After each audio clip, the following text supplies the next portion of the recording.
우리는 그동안 일터 사역의 신학적 근거로서 예수님의 부활과 하나님의 창조에 대해 살펴보았습니다. 지난주에는 선교적 교회에 대해 살펴보았는데, 오늘은 지난주에 이어서 특별히 지난주를 약간 복습하면서 선교적 교회를 마저 살펴보려고 합니다. 지난번에 살펴봤던 내용을 잠시 복습하면서 살펴가기 원하는데요. 첫째, 선교적 교회. 선교적 교회. 요즘 선교적 교회라는 얘기가 많습니다. 또 모든 교회가 선교적 교회가 되어야 한다. 제가 그런 얘기를 많이 듣고 많은 분들에게 물어봤어요. 선교적 교회가 뭐냐? 그런데 저에게 또렷하게 답해 주는 분이 없더라고요. 그런데 일터 사역을 보니까 선교적 교회가 뭔지가 선명히 보이더라고요. 저 같은 경우에는. 그래서 지난주에 살펴보면서 이 시대에 하나님이 귀하게 세우셨다고 많은 사람들이 얘기하는 톰 라이트 박사의 그 말을 인용하는 것으로 시작했습니다. 제가 한번 그 부분 다시 읽어보겠습니다.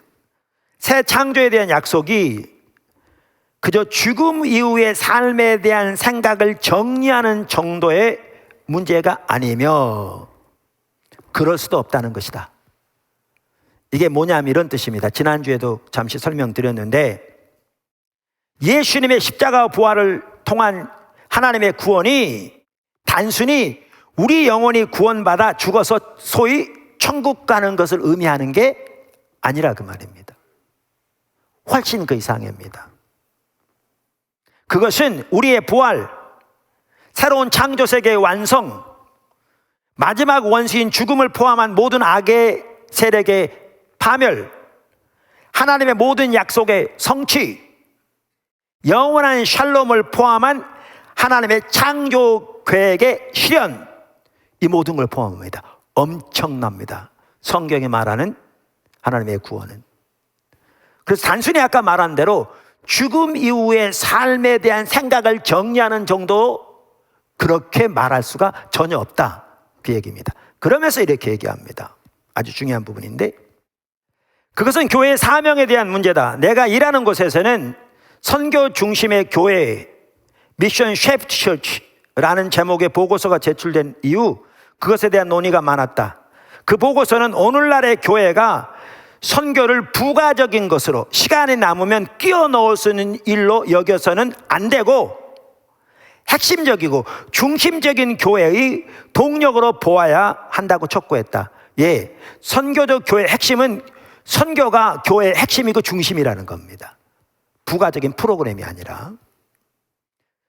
그러면서 이렇게 말합니다. 그러나 이 말이 의도한 대로의 의미를 가지려면, 즉 선교가 핵심이고 중심이 되려면, 진정한 의미에서 그 말입니다. 그렇게 가지려면 우리가 가지고 있는 선교에 대한 생각 자체를 반드시 교정해야 한다. 어떤 사람들은 전도를 영원한 내세를 위해서 영혼을 구원하는 것으로 이해하고, 이게 소위 대의임령이죠. 대의임령. 또 어떤 사람들은 선교를 현재 세상에서의 정의, 평화, 그리고 희망을 위해서 일하는 것, 이게 소위 문화명령입니다. 그러니까 문화명령의 일부를 지금 언급하는 거죠. 이렇게 이해하면서 구태의연하게 분리하고 난다. 뭐를 분리한다고요? 대의임령과 문화명령을 분리한다는 것이죠. 그러나 이러한 분리는 예수님이나 신약 성경과는 아무런 상관이 없고, 오히려 많은 그리스도인들이 보수나 진보할 것 없이 계몽주의적 플라톤적 이데올로기에 알게 모르게 노예화되었기 때문에 생긴 것이다. 이데올로기는 앞으로 살펴볼 거거든요. 일단 부활의 문제를 정리하고 나면 우리는 선교의 문제도 정리할 수 있고 정리해야만 한다. 잘 지적하고 있습니다. 그러면서 계속 그는 이렇게 말합니다. 예수님은 나와 당신이 예수님 안에서 성령의 능력으로 살면서 지금 여기에서 새로운 창조 세계의 사람이 되고, 저와 여러분이 지금 여기에서 새로운 창조 세계의 사람이 되고, 하늘에서와 같이 땅에서도 하나님 나라의 표지와 상징을 만들라고 부르신다. 이게 우리의 소명입니다. 교회의 소명입니다. 구원받은 성도의 소명입니다. 예수님의 부활과 성령의 은사는, 여기 성령의 은사란 말은 무슨 방언, 예언 이런 은사들을 말하는 게 아니고, 여기 이 말은 하나님이 선물로 성령을 주신 것을 의미합니다. 예수님의 부활과 성령의 은사는 우리가 지금 시대 한복판에서 하나님의 새로운 창조의 실제적이고 효과적인 표제를 만들라는 부름을 받았다는 것을 의미한다. 여기에 선교적 교회의 자리가 있는 겁니다. 그래서 사실 모든 교회는 선교적 교회가 되어야 합니다. 할렐루야. 두 번째, 큰 두 번째, 지난주에 살펴본 큰 두 번째입니다. 대이임령과 문화명령의 조화. 그러니까 선교적 교회의 핵심은 대이임령과 문화명령이 조화를 이루는 겁니다. 그것이 성경이 말하는 핵심적인 가르침이라고 저는 확신하고요, 예수님의 구속이 의미하는 핵심적인 내용이라고 저 확신합니다. 자, 그러면 대임령은 뭐냐? 대임령은 마태복음 28장 18절에서 20절에 예수님이 말씀하신 것처럼 모든 족속에게 복음을 전해서 그들을 예수님을 믿는 제자 삼는 것을 말합니다. 이걸 대임령이라고 우리가 부릅니다. 그럼 문화명령 혹은 창조명령이라고 부르는데, 이것은 뭘 의미하느냐? 하나님께서 인간을 하나님의 형상으로 창조하셔서 모든 피조물을 다스리라고 하셨는데, 이것이 우리가 이미 살펴본 대로 문화명령 혹은 창조명령입니다. 제가 그 부분을 살펴볼 때 말씀드렸잖아요. 문화명령을 가장 잘 설명한다고 제게 보이는 사람이 평신도센터의 설립자인 바티칸 2세 러스 바타였다, 이렇게 말씀드렸잖아요. 그는 문화명령을 이렇게 요약합니다. 아주 잘 설명했더라고요. 우리가 이 세상에 살 일은 혼인하고 번성하고 문명과 문화를 창조하고 도시와 산업을 세우고 제도적 정의를 끊임없이 씨름하고 과학과 철학을 통해 생명의 비밀을 찾아내려 애쓰고 예술적 최상을 추구하며 인류의 화합을 도모하는 것이다. 정말 잘 표현했습니다. 문화명령. 그런데 이 대이임령과 문화명령이 같이 가야 한다는 거죠, 교회 가운데. 근데 사실 성경을 자세히 보면요, 대이임령 속에 이미 문화명령이 포함되어 있습니다. 분리되어 있지 않습니다.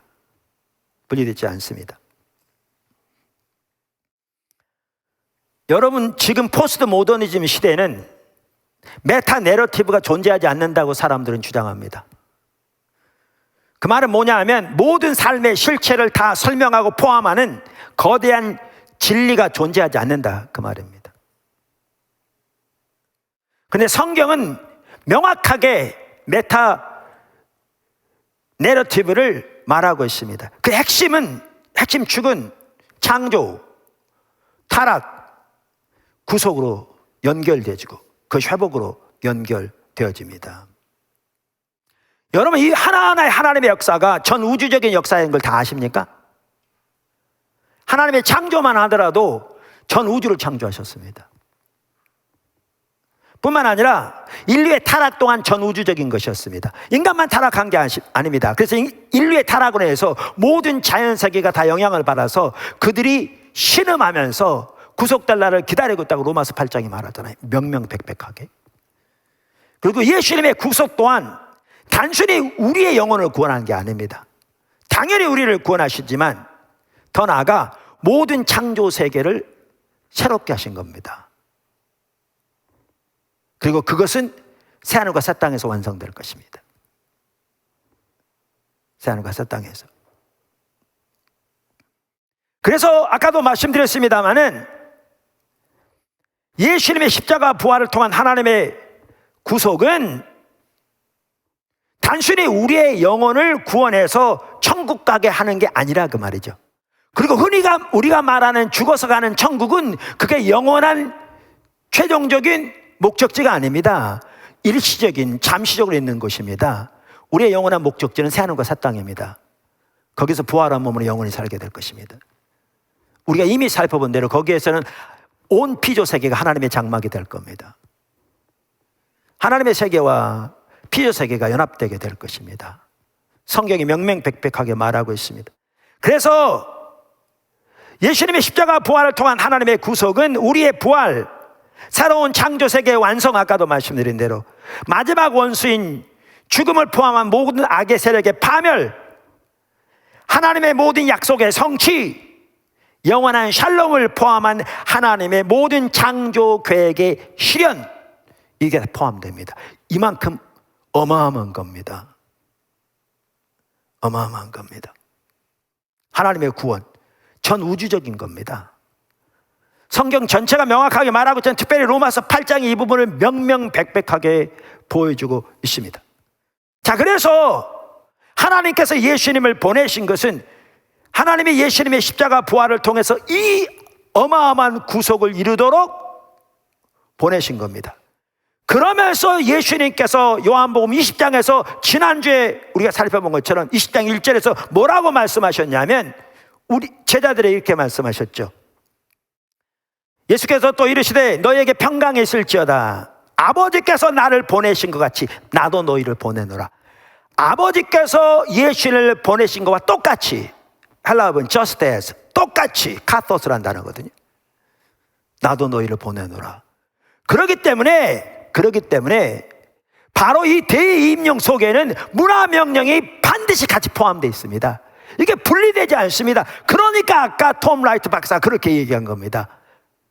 그러한 분리는 진보건 보수건 그것은 플라톤적 그런 가치에 오염된 것이지 예수님이나 신약 성경이 말하고 있는 건 전혀 아니다, 이렇게 말하고 있는 겁니다.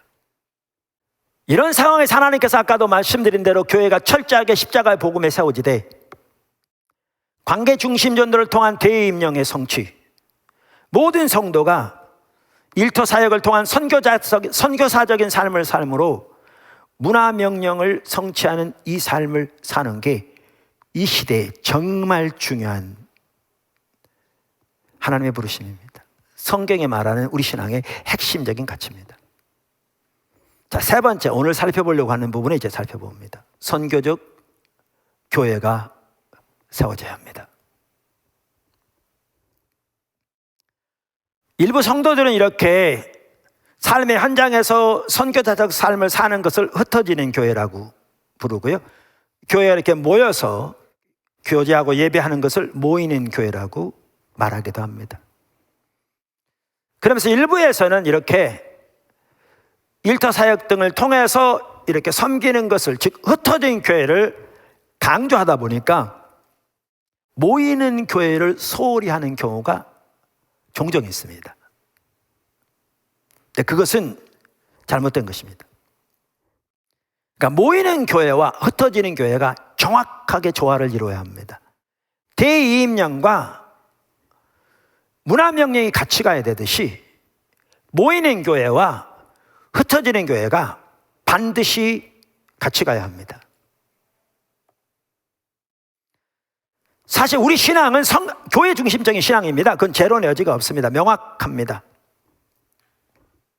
그리고 우리가 이미 교회에 대해 살펴보았듯이 교회는 한편으로 모일 때가 교회입니다.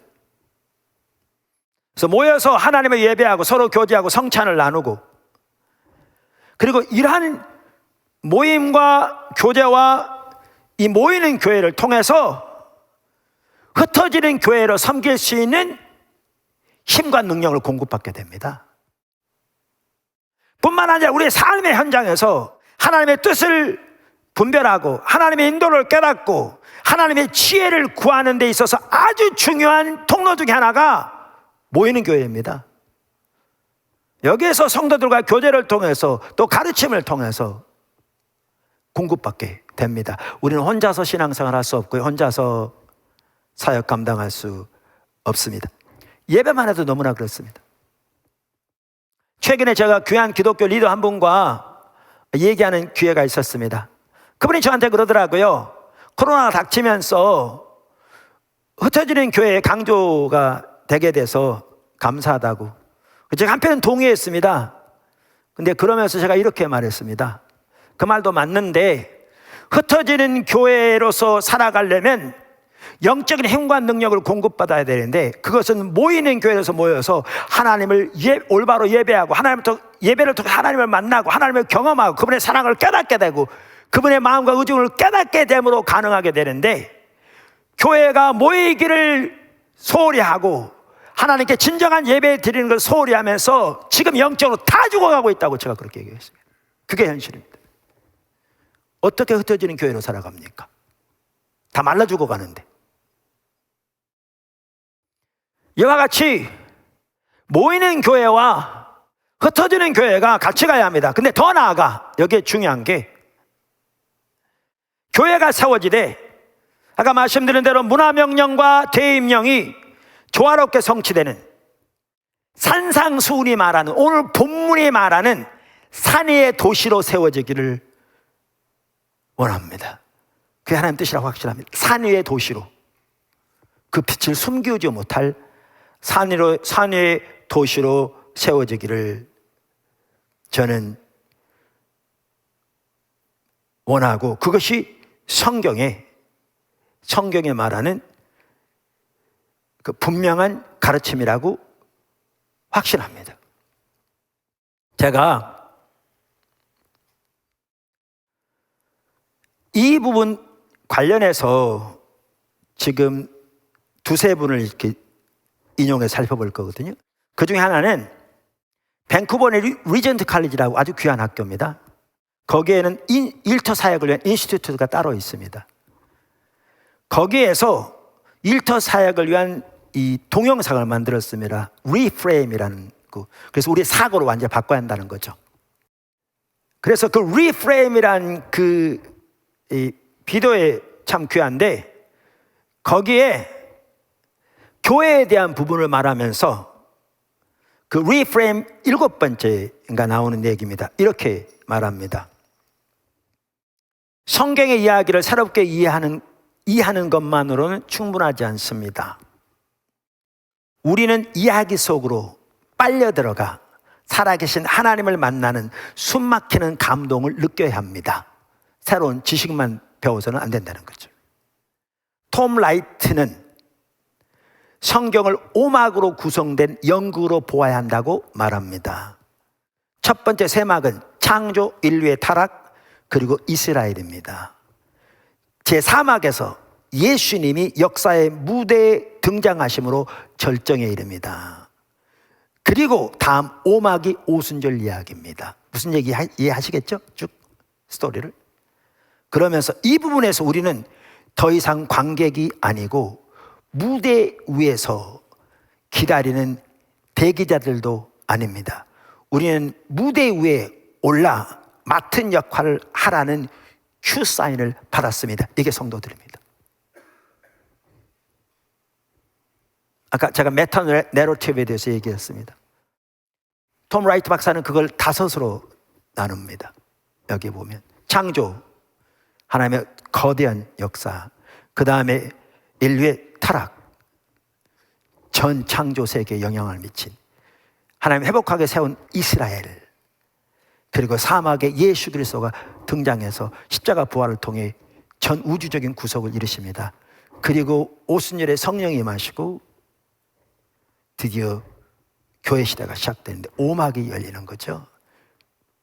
여기에서 우리는 더 이상 관객이 아니고 무대에서 기다리는 대기자들도 아니고 무대 위에 올라 맡은 역할을 하라고 큐사인을 기다리는 사람들이라 그 말입니다. 오순절날 성령이 임하심으로 그 큐사인이 내렸습니다.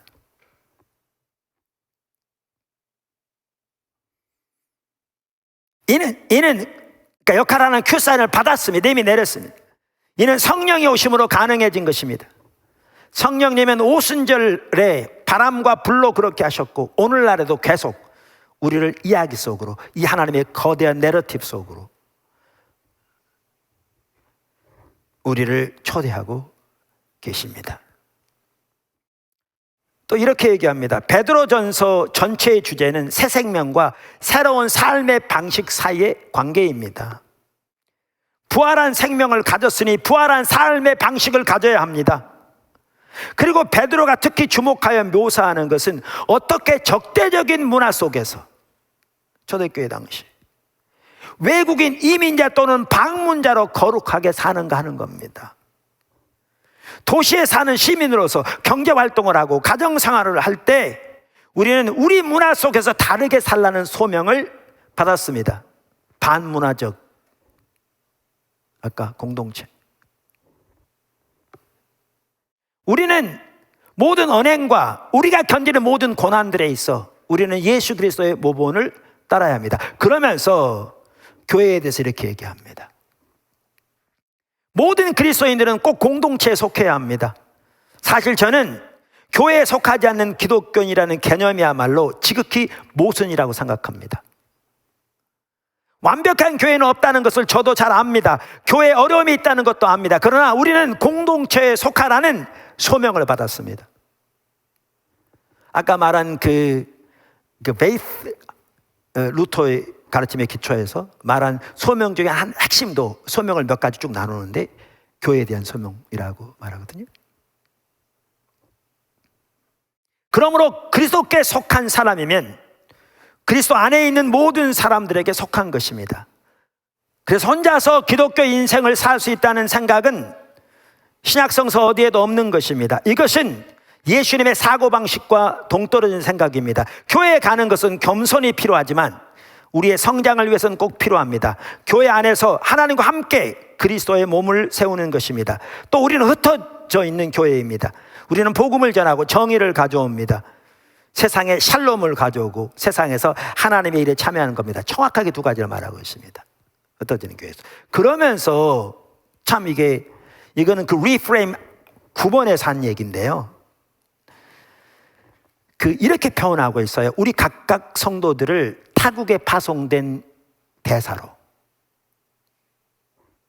본국의 목적을 위해 파송된 대사로, 그리고 교회를 그 나라에 있는 대사관으로 비유해요.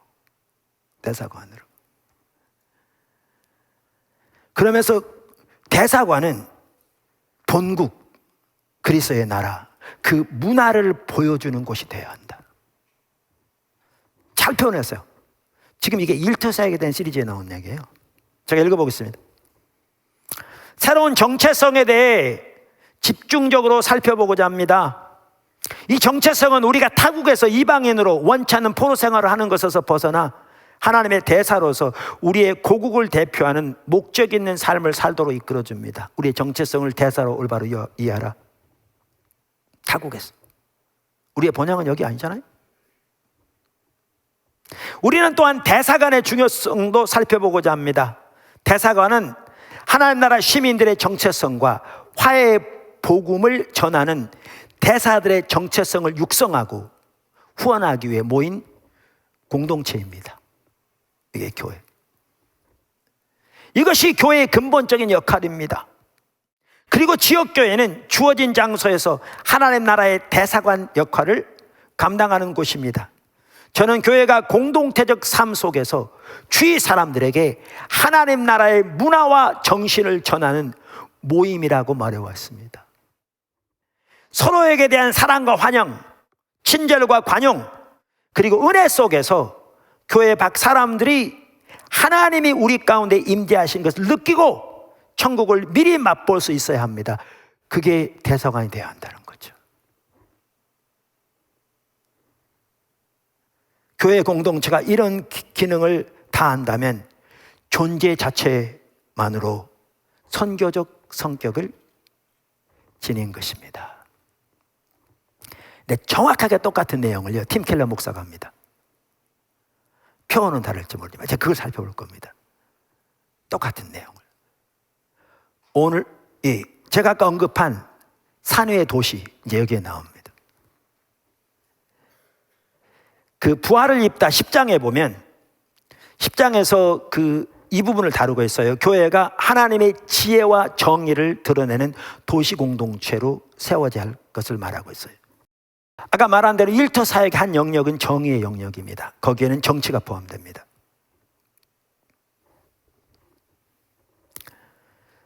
제가 그분의 얘기를 읽어보겠습니다. 잘 설명되어 있습니다. 그래서 그 나라의 완성, 즉 최후의 부활과 새하늘과 새 땅을 사모하는 그리스도인은 현재의 정의 실현에도 관심을 기울여야 합니다. 왜? 그 나라는 정의가 다스린 나라거든요. 미래에 하나님의 정의가 어떤 모습일지를 우리에게 본을 보여줄 길잡이가 혹시 성경에 없을까? 그러니까 그러한 그 미래의 정의를 오늘날 부분적으로 실현할 그러한 성경적인 모델이 없을까? 그 말입니다. 그러면서 팀 켈러 목사는 이 모델을 어디서 찾는 줄 아십니까? 구약의 이스라엘에서 찾습니다. 그 모델을 구약의 이스라엘, 특별히 하나님의 율법에 기초한 이스라엘에 찾습니다. 그러면서 중요한 성경 구절로 어느 구절을 인용하느냐 하면 신명기 4장 5절에서 8절을 인용합니다. 제가 읽어보겠습니다. 신명기 4장 5절에서 8절입니다. 내가 나의 하나님 여호와의 명하신 대로 율법 규례와 법도를 너희에게 가르쳤나니 이는 너희로 들어가서 기업으로 얻을 땅에서 그대로 행하게 하려 함인즉 너희는 지켜 행하라. 그리함은 잘 보세요. 열국 앞에 너희의 지혜요 너희의 지식이니라. 뭐라고요? 이렇게 말씀을 따라 행하는 것이 뭐 앞에? 열국 앞에, 이방 나라들 앞에 뭐가 될 거라고요? 너희의 지혜와 너희의 지식이라. 그들이 누구를 가리켜요? 열국을 가리키죠. 이방 나라들. 그들이 이 모든 규례를 듣고 이르기를 이 큰 나라 사람은, 누구를 지금 지칭하는 말이에요? 이스라엘을. 이 큰 나라 사람은 과연 지혜와 지식이 있는 백성이로다 하리라. 우리 하나님 여호와께서 우리가 그에게 기도할 때마다 우리에게 가까이 하심과 같이, 그러니까 이스라엘 백성들이, 이건 신약의 우리들도 마찬가지지만 하나님 여호와께 기도할 때마다 하나님이 그들을 가까이 하심과 같이 그렇게 그들의 신에게 가까이 함을 받는 나라가 어디 있느냐 그 말이죠. 그러면서 8절, 오늘 내가 너희에게 선포하는 이 율법과 같이 그 규례와 법도가 공의로운 큰 나라가 어디 있느냐. 여러분, 우리는 이렇게 생각하기 쉬워요. 성경에 나오는 이 율법만 하더라도요, 개개인이 주신 도덕적인 지침이라고 이해하기 쉬워요. 당연히 크게 포함돼요. 근데 그보다 더 근본적으로 율법은 하나님이 이스라엘 백성에게 주신 거예요. 공동체에게. 당연히 개인들이 행해야 공동체에게도 해당되는 거죠. 근데 근본적으로 율법은요, 이스라엘 공동체에게 주신 거예요. 그럼 이 공동체가 하나님의 법에 서게 될 때 어떤 공동체가 될 것을 여기서 지금 말하고 있는 거죠. 여기에 지금 이것을 아까 말한 팀 켈러 목사가 잘 지적하고, 제가 읽어볼게요. 이렇게 말해요. 하나님의 목적 가운데 하나는 그분의 백성이, 이 경우 이스라엘이죠, 이스라엘 주변에 사는 여러 민족 앞에서, 제가 이렇게 설명할게요. 그분의 백성 이스라엘이 이스라엘 주변에 사는 여러 민족 앞에서, 즉 믿지 않는 세상을 향해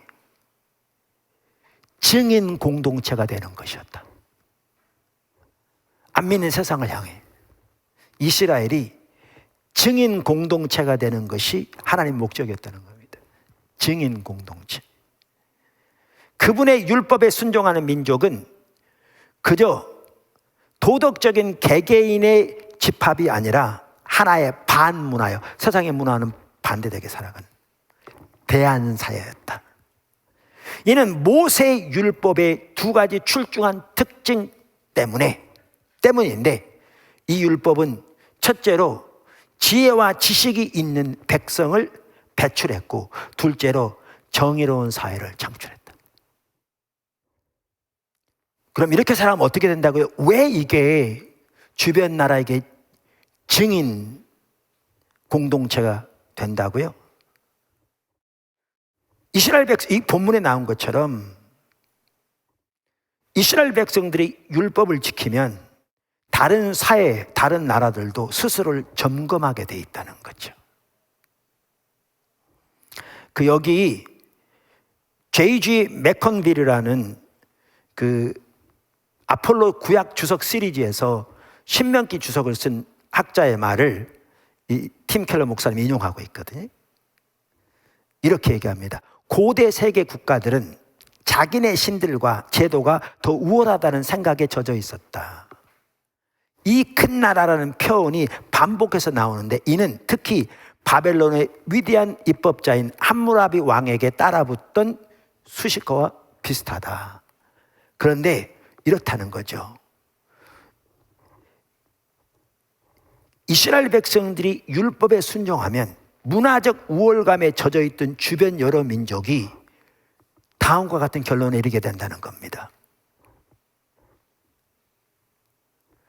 그들이, 이방 나라들이, 주변 나라들이 자기네 법에서 찾으려 했으나 실현할 수 없었던 지혜와 정의를 이스라엘에서 찾아내게 된다는 거죠.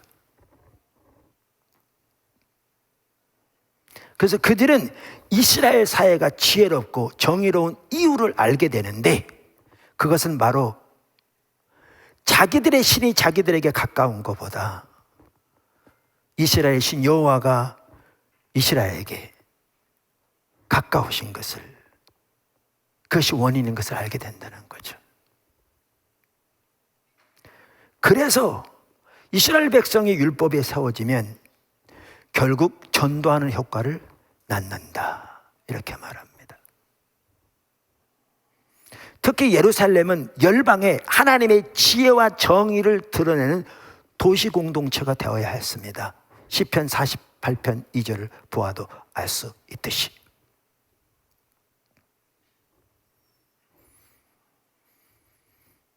그래서 이렇게 얘기합니다. 계속해서 예루살렘 시민들이 하나님께 순종하면 그 도성은 전도하는 증인이 된다.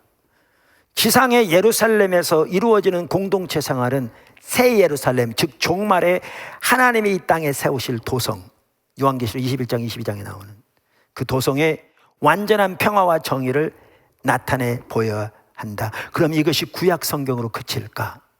아니라는 거죠. 아니라는 거죠. 천만의 말씀입니다. 예수님도 제자들에게 그들이 산 위에 있는 도시처럼 세상에 빛이 되어야 한다고 말씀하셨다. 그러면서 마태복음 5장 14절 16절 너희 빛이 사람 앞에 비치게 하여 그들로 너희 착한 행실을 보고 하늘에 계신 너희 아버지께 영광을 돌리게 하라.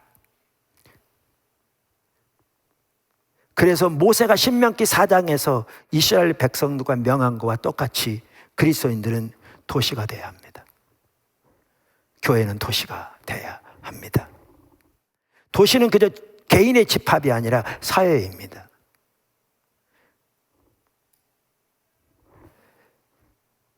산상수훈, 율법을 재해석하시면서 그 중간에 나온 말씀이잖아요.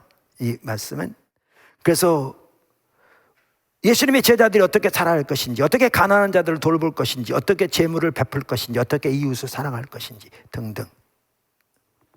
이렇게 교회가 철저하게 문화명령을, 대임류가 문화명령을 지키되 나눈 것처럼 앞으로 살펴보겠지만 산상수훈에 나오는 하나님의 길이 토대가 되어진 개개인의 집합이 아닌 산 위의 도시로 세워지는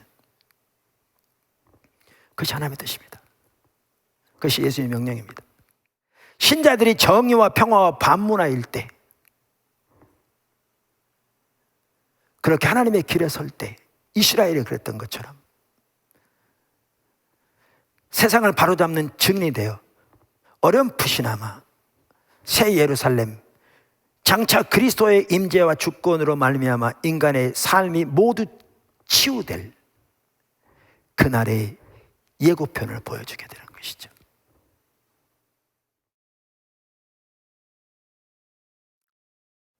코로나 이렇게 오면서 제 눈에는 뭐 모두 얘기합니다만 코로나가 지나고 나면 한국 교회가 심각하게 침체되어 있는 게 드러날 것 같더라고요. 지금 못 모이니까 안 드러나고 있을 뿐입니다. 적지 않은 프로테즈가 교회를 떠날 것 같더라고요. 일부 교회들마다 차이는 있을지 모르지만 또 어떤 데는 사람들이 몰려왔을지 모르지만 한국 교회 전체적으로 볼 때는 너무나 선명하게 눈에 보이는 것 같더라고요. 그런데 하나님이 이 시대의 전 세계를 향해서 목이 터져라 외치고 계신 부분이 있다고 생각합니다. 그게 뭐냐면 교회가 산 위의 도시로 세워지기를 원하는 겁니다. 지금 살펴본 철저하게 십자가 복음의 토대에서 대임령과 문화명령이 조화를 이룬 산 위의 도시.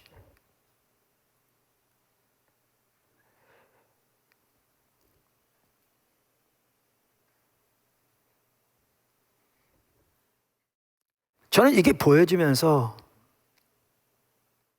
하나의 배우게 됐습니다. 아까도 말씀드린 저는 여태까지 교회를 성장을 추구해서 한 번도 인도하지 않았습니다. 여러분 잘 아시다시피 어떨 때 오는 성도를 쫓아내고 그랬죠. 건축에 대해서 설교했더니 뭐 성도들이 시험 드니까 제가 더 강력하게 설교했습니다. 기본적인 헌신도 없는 게 무슨 성도냐고. 그랬더니 예배 뭐 한 달 만에 예배 참석한 숫자가 100명에서 줄줄이 떠져나간. 하나님께 대한 진정한 헌신도 없는 성도들 많이 모으면 뭐합니까? 주님의 뜻대로 살아가고자 하는 열망도 없는 종교적인 의식하고 그저 하나님은 자기 목적인 수단에 불과한 그런 사람들 많이 모으면 무슨 필요가 있습니까? 수십만 모이면. 근데 나중에는 그렇게 안 합니다. 왜냐하면 주님이 그거 지적하셨습니다. 그들도 돌이킬 기회를 줘야 된다고 그래서 일부러 떨어뜨리진 않습니다. 회개하고. 그랬는데도 제가 이번에 보니까 한국 교회는 대형화를 추구하면서 이 가치를 잃었거든요. 교회를 산 위의 도시로 세우는 가치를 잃었어요. 저도 은연중에 모르게 그렇게 추구하지 않았음에도 그러한 인식이 제 속에 들어있어서 하나 회개했습니다. 정말 우리 오이코스만 하더라도 철저하게 소수가 모여서라도 가족으로서 반문화를 가진 대한 공동체로서 산 위의 도시로서 세워져야 되는데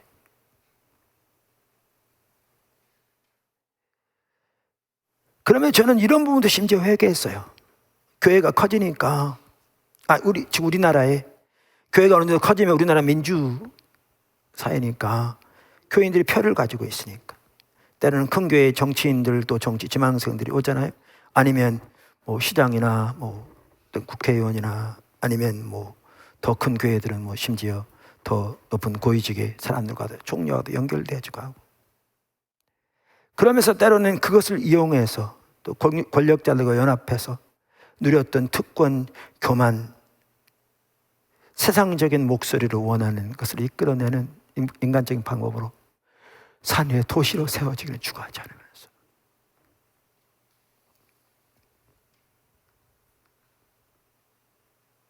정말 회개되더라고요. 여러분 환경이 열악하다고요? 제가 오늘 사실 다른 부분도 나누려고 했는데 시간적인 면도 그래서 안 나누는데요. 이 시대가 정말 사고가 심각합니다. 또 코로나로 인해서 교회에 대한 적대적인 분위기는 더 확산되고 있습니다. 근데 여러분 초대교회 당시에는 지금보다 훨씬 더 열악한 상황이었습니다. 초기 교회에 대해서 사회는 훨씬 더 적대적이었고요. 그 당시 사회적인 분위기는 지금보다 훨씬 더 열악했습니다. 그런데 교회들이 산 위의 도시로 세워질 때 불과 새 세기가 되기 전에 세계를 집어삼켰습니다.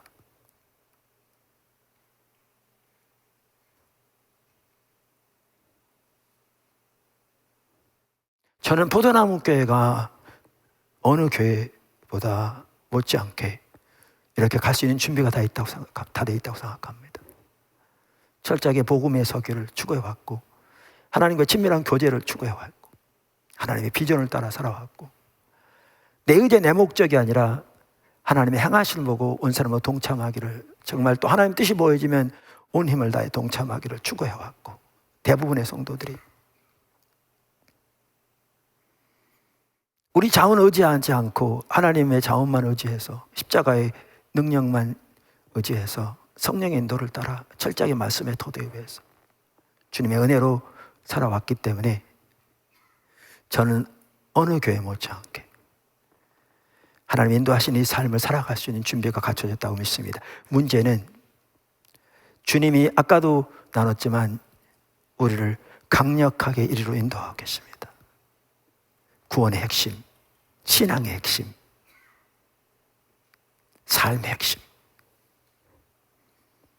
그래서 포도나무 교회가 산 위의 도시로 세워지도록 우리 모두가 힘을 합하고 기도하고 헌신하고 오이코스에서부터 우리 자신을 돌아보고 주의 길을 배워가는 저와 여러분 모두가 되기를 주님으로 축원합니다.